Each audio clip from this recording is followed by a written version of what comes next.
Bismillahirrahmanirrahim. Assalamu alaikum, dear students. It's me, Mavish Ahmed, your tutor. I have done MS in mathematics and currently I'm doing PhD. I have experience of teaching maths and physics to FSC and metric grade students. Today I'm going to deliver a lecture on the quadratic equations, that is first year mathematics topic. So in this lecture, we will cover what is a quadratic equation. There are three methods to solve the quadratic equation. First one is factorization, then it's completing square, and then the quadratic formula. And at the last, we will also discuss what is the discriminant of the quadratic equation. Before starting the quadratic equation, we will first talk about what is an equation. So equation क्या होती है? आपके पास ऐसा expression जिसमें equality का sign हो, कुछ variables हो और कुछ उनके साथ कोफिशिएंट्स या कांस्टेंट हो, वो क्या कहलाती है? एक इक्वेशन। अब ये हमारे पास इक्वेशंस की भी डिफरेंट टाइप्स होती हैं।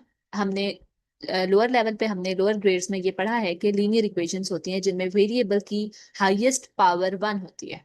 अगर मैं यहाँ से इस पार्ट को रिमूव कर दूं, सिर्फ B X plus C equals to 0 को कंसिडर करूं, so this is your linear equation because यहाँ पे वेरिएबल एक्स है और उसकी हाईएस्ट पावर 1 है।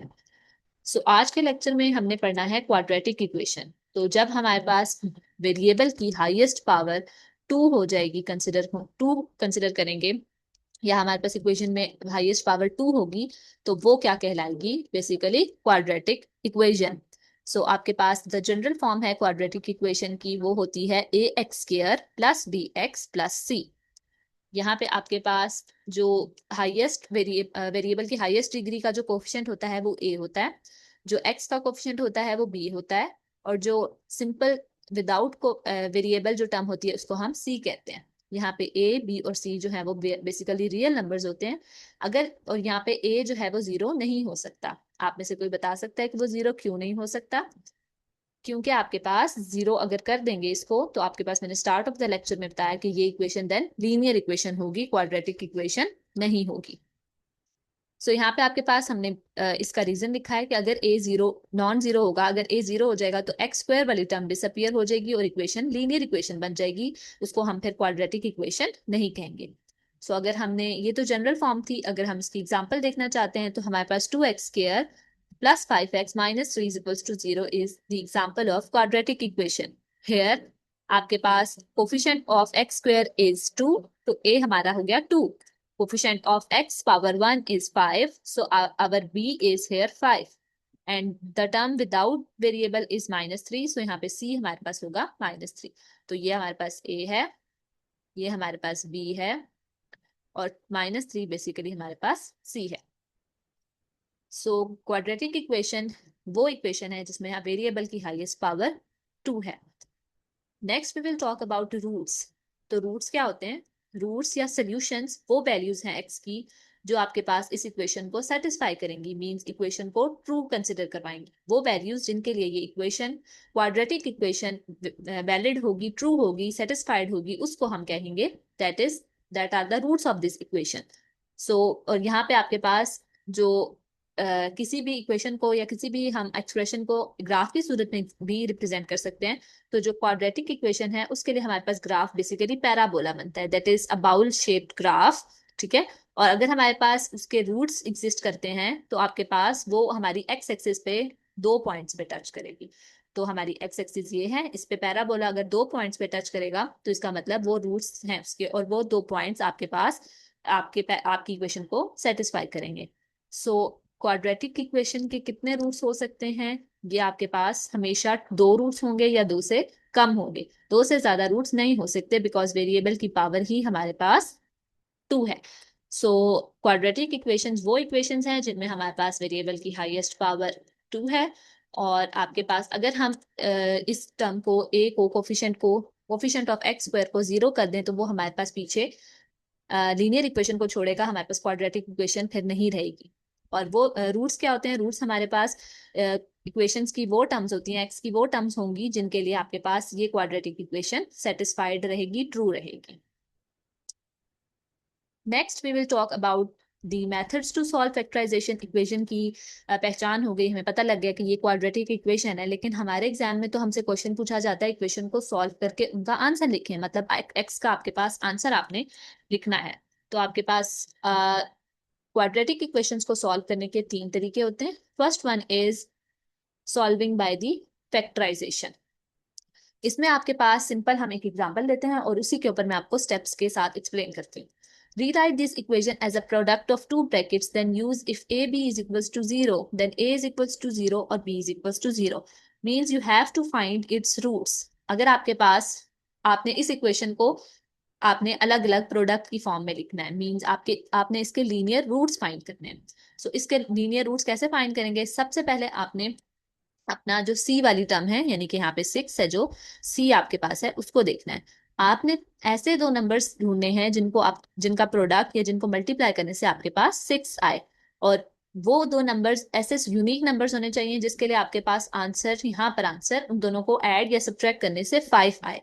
सो आपने 6 आप यूं सर्च कर सकते हैं कि आपने देखना है कि किस किस टेबल में 6 आपके पास यूज हो रहा है, या फिर 6 जो है वो किस किस का टेबल का मल्टीपल है। सबसे पहले हमारे माइंड में टेबल ऑफ 2 आता है, तो अगर हम देखें तो 2 × 3 जो है दैट इज 6। सिंपल, सबसे आसान जो इसका हमें रूट्स मिल रहे हैं या इसके जो हमें नंबर्स मिल रहे हैं 6 के, वो 2 और 3 हैं।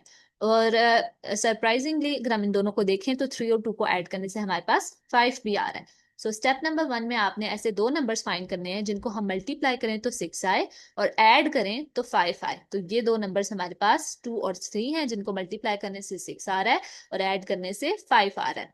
Then you will write step number 2 is आपने री राइट करना है मिडिल टर्म को एंड फैक्टर बाय ग्रुपिंग, यानी कि आपके पास 5 है, 5 किस तरह हमने बनाया है? 2 और 3 को ऐड करके। आप री राइट करेंगे मिडिल टर्म को 2x प्लस 3x को। Now you will take x common out of the first two terms. आप लोग देख सकते हैं इन फर्स्ट टू टर्म्स में से आपके पास x कॉमन आ रहा है। जब आप x कॉमन लेंगे we will left behind with x plus 2, and इन दोनों में से जब आप 3 कॉमन लेंगे तो x प्लस 2 बचेगा। अगेन इन दोनों टर्म्स में आपके पास इसको फैक्टर करेंगे और सॉल्व करेंगे ईच ब्रैकेट। आप देख सकते हो कि यहाँ पे आपके पास x प्लस 2 दोनों टर्म्स में कॉमन आ रहा है, तो हम इसको कॉमन लिख देंगे, एंड लेफ्ट बिहाइंड में आपके पास जो बचेगी टर्म वो है x प्लस 3। हमारे पास x प्लस 3 जो है वो पीछे बच गई है हमारे पास, ठीक है, लेफ्ट है। देन अब अगर आप इन दोनों टर्म्स को इक्वल्स टू 0 रखते हैं, जैसे मैंने यहाँ पे स्टार्ट में बताया कि if a b equals to 0 means the product of two factors linear factor is 0। वहां पे आपके पास या तो a 0 होगा या फिर b 0 होगा। तो आप यहाँ पे x प्लस 2 को इक्वल्स टू 0 रखें तो हमारे पास x इज इक्वल्स टू -2 मिलेगा, और x प्लस 3 को इक्वल्स टू 0 रखें तो x इज इक्वल्स टू -3 मिलेगा। So this is an easiest way to find the factors, linear factors of the quadratic equation. अब यहाँ पे आपके पास quadratic equation है, उसकी हाईएस्ट पावर 2 है, तो आप देख सकते हैं कि आपको x की दो टर्म्स मिली हैं। इस मेथड को हम कहते हैं solving quadratic equations by factorization. Next method is by completing square. You have to complete the square of those factors. यहाँ पे भी आपके पास कुछ steps हैं। आपके पास सबसे पहला स्टेप है, आपने क्वाड्रेटिक इक्वेशन लेनी है। हम वही वाली क्वाड्रेटिक इक्वेशन यूज कर सकते हैं, उस पर भी यही मेथड अप्लाई कर सकते हैं। हम यहाँ पे एक इक्वेशन ले रहे हैं that is x² plus 6x plus 5। अब इसके ऊपर हम सबसे पहले आपने कांस्टेंट यानी कि c वाली टर्म को आपने इसको राइट साइड पे, दूसरी साइड पे ले जाना है, दैट इज -5। देन आपके पास आपने ऐड करना है दोनों तरफ half the coefficient of x square, means आपके पास कोफिशिएंट ऑफ x क्या है? 6, उसका हाफ करना है, means 6/2। This will give you answer 3। 6 divided by 2 will become 3, और जब इसका आप स्क्वायर लेंगे तो क्या बनेगा? 9। तो आपने 9 जो है वो दोनों तरफ ऐड भी करना है और सब्ट्रैक्ट भी करना है, सॉरी दोनों तरफ ऐड करना है। +9 यहाँ पे भी आ गया या +9 यहाँ पे भी आ गया। इसको हम यूं भी कह सकते हैं कि आप दोनों तरफ प्लस और माइनस भी कर सकते हैं, क्योंकि आपको ये पता है कि इक्वेशन का बैलेंस रखने के लिए हम जो टर्म खुद से लिख रहे हैं, ऐड कर रहे हैं, उसको हमने सब्ट्रैक्ट भी करना है। यहाँ पे आपके पास +9 यहाँ पे आ गया और दोनों तरफ मतलब आपने दोनों साइड्स पे +9 कर देना है। देन आप यहाँ पे देख सकते हैं कि ये हमारे पास a + b होल स्क्वायर का फॉर्मूला कंप्लीट हो रहा है। This is a, this is 2ab term, this is a square, this is 2ab, this is b square. आपके पास फॉर्मूला क्लोज हो रहा है x + 3 whole square. that is equals to 4. Now taking the square root and solving, we will get x plus 3 का square root लेंगे तो आपके पास सिर्फ x plus 3 बचेगा, square will be cancel out with the square root, और 4 का square root आपको मिलेगा प्लस माइनस 2. सो यहाँ पे आपके पास दो फैक्टर्स आ सकते हैं. प्लस 3 को वन एक दफा आपने प्लस 2 के इक्वल रखना है और एक दफा प्लस माइनस 2 के इक्वल करना है. सो जब आप इसको प्लस 3 के इक्वल रखेंगे, x इज इक्वल्स टू -1 -3, तो आपके पास +2 -3, then the answer will be -1, और जब आप इसको -2 के इक्वल रखेंगे तो आपका आंसर हो जाएगा -5. So this is the second method to solve the quadratic equation, that is completing the square. इसमें मैं स्टेप्स अगेन रिपीट कर देती हूँ. फर्स्ट स्टेप में आपने कांस्टेंट को दूसरी साइड पे लेके जाना है. सेकंड स्टेप में आपने दोनों तरफ हाफ द एक्स कोफिशिएंट का स्क्वायर, आपने कोफिशिएंट ऑफ एक्स का हाफ करना है, देन उसका स्क्वायर लेना है और जो भी टर्म आएगी उसको दोनों तरफ ऐड कर देना है. देन आपका स्क्वायर जो है वो ऑटोमेटिकली कंप्लीट हो जाएगा. Then you have to take square root and solving for the two roots of X. Now there is another method. अगर ये दोनों ही फेल हो जाए, या कुछ क्वाड्रेटिक इक्वेशंस ऐसी होती हैं जिनके लिए हमें ना तो फैक्टर्स मिल रहे होते हैं, ना रूट्स मिल रहे होते हैं, ना ही हमारे पास उसको कंप्लीटिंग स्क्वायर से सॉल्व किया जा सकता है, मींस उसका स्क्वायर कंप्लीट नहीं हो रहा होता, तो हमारे पास एक तीसरा मेथड है जो कि हर तरह की क्वाड्रेटिक इक्वेशंस पे हम यूज कर सकते हैं, that is by using the quadratic formula. This is the universal rule. अगर आपके पास कोई मेथड जो है वो काम नहीं कर रहा क्वाड्रेटिक इक्वेशन को सॉल्व करने के लिए, तो आप सिंपल उस पर क्वाड्रेटिक फार्मूला यूज कर सकते हैं. क्वाड्रेटिक फार्मूला हमें क्या कहता है? x is equals to -b plus minus square root of b square minus 4ac divided by 2a. ये 2a इस होल टर्म के साथ डिवाइड हो रहा है, ठीक है. This will work for any quadratic equation, even when the factorization is difficult, when you will not solve equation, you will not be able to solve the equation by using the completing square method. So आप उसको quadratic formula से solve कर सकते हैं. तो यहाँ पे आपके पास, जैसे हमने फर्स्ट स्लाइड पे बात की थी कि यहाँ पे क्वाड्रेटिक इक्वेशन की टर्म्स लिखेंगे. So coefficient of X square will become a, यहाँ पे a2 है. Coefficient of x will become b, यहाँ पे 3 है, और c जो है वो कांस्टेंट विदाउट वेरिएबल जो कोफिशिएंट है, जो नंबर है वो -2 है, और वो c होगा. जो आप यहाँ पे सिंपली इनकी जगह रिप्लेस करें, b c और 4, b a और c को इनकी वैल्यूज पुट करें. जब हम सिंप्लीफाई करेंगे तो आपका आंसर आएगा x is equals to 1/2 and x is equals to -2. This is the simplest way to solve any type of quadratic equation. Lastly, we will talk about the discriminant. Discriminant find करने की जरूरत क्यों पड़ी? क्योंकि हमें कभी कभी रूट्स के बारे में पता नहीं होता. हमें नेचर ऑफ रूट्स को देखना होता है कि रूट्स किस तरह के हैं, रियल रूट्स हैं, कॉम्प्लेक्स रूट्स हैं. तो हम क्वाड्रेटिक पूरे क्वाड्रेटिक इक्वेशन को सॉल्व किए बगैर just by using this discriminant हम फाइंड कर सकते हैं कि हमारे रूट्स जो है वो उनकी नेचर क्या है. तो डिस्क्रिमिनेंट का फॉर्मूला है b square minus 4ac. It's similar to the quadratic formula, but उसमें दो टर्म्स और भी होती हैं. यहाँ पे आपके पास सिर्फ दो टर्म्स हैं. b square minus 4ac means you have to write the terms of a b c of the quadratic equation, और फिर इसमें आप पुट करेंगे तो आपको रूट्स की नेचर के बारे में पता लग जाएगा. लेकिन उसके लिए भी हमारे पास 3 स्टेप्स हैं. फर्स्ट स्टेप में आपके पास, अगर आपकी क्वाड्रेटिक इक्वेशन का आंसर इस डिस्क्रिमिनेंट का आंसर जो है वो ग्रेटर देन 0 है, पॉजिटिव है, सो हमें क्या पता लगेगा? जो रूट्स हैं वो रियल रूट्स हैं. उसका ग्राफ कैसे होगा? पैराबोलिक में आपके पास जो एक्स एक्सिस पे दो रूट्स मिल रहे हैं, ठीक है, दो रियल रूट्स होंगे. अगर आपके पास सॉरी अगर आपके पास वन रिपीटेड रूट है, अगर आपके पास डिस्क्रिमिनेंट इक्वल्स टू 0 है, तो आपके पास सिर्फ एक रूट मिलेगा और वो यहाँ पे सेंटर पे लाई करेगा पैराबोला के. और अगर आपके पास डिस्क्रिमिनेंट का आंसर नेगेटिव है, लेस देन 0 है, then there will be no real roots, और आपका पैराबोला किसी भी एक्सिस को क्रॉस नहीं करेगा, ना एक्स एक्सिस को ना वाई एक्सिस को. सो हमारे पास डिस्क्रिमिनेंट के जरिए हम 3 तरह से रूट्स की नेचर को फाइंड कर सकते हैं. If it's greater than 0 then we have 2 real roots, and if it is equals to 0 then we have 1 repeated root, and if it is less than 0 then we have no real roots, और यहाँ पे हम इसको complex roots भी कह सकते हैं. So discriminant is the best way to find the nature of roots without completely solving the equation. So this is all for today. Now we have a quick recall what we have studied today. We have studied about the standard form of quadratic equation. That's the equation in which the highest power of variable is 2. Then we have discussed about the 3 methods of solving the quadratic equation. First one is factorization.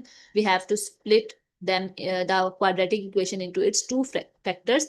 Then by completing the square, we have to complete the square of the quadratic equation by using the steps that I have discussed in the completing square method.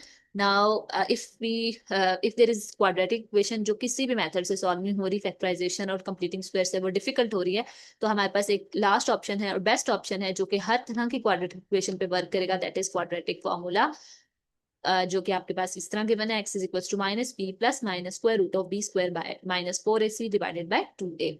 Lastly, we have discussed about the discriminant. Discriminant is the best way to find the nature of the roots, के वो real हैं, repeated हैं, complex हैं, किस तरह के roots हैं. तो डिस्क्रिमिनेंट की वैल्यू पॉजिटिव, नेगेटिव या इक्वल्स टू 0 से हम ये चीज फाइंड कर सकते हैं. Then lastly we have discussed about the roots. Roots basically वो नंबर्स या वो वैल्यूज एक्स की हैं जो कि अपनी क्वाड्रेटिक इक्वेशन को सेटिस्फाई करती हैं, और जिनमें अगर हम इसको ग्राफिकली देखें तो पैराबोला जो है वो एक्स एक्सिस पे मीट करता है. This is all for today. Thank you for listening. Your questions and discussions are welcomed. Okay, अल्लाह हाफिज.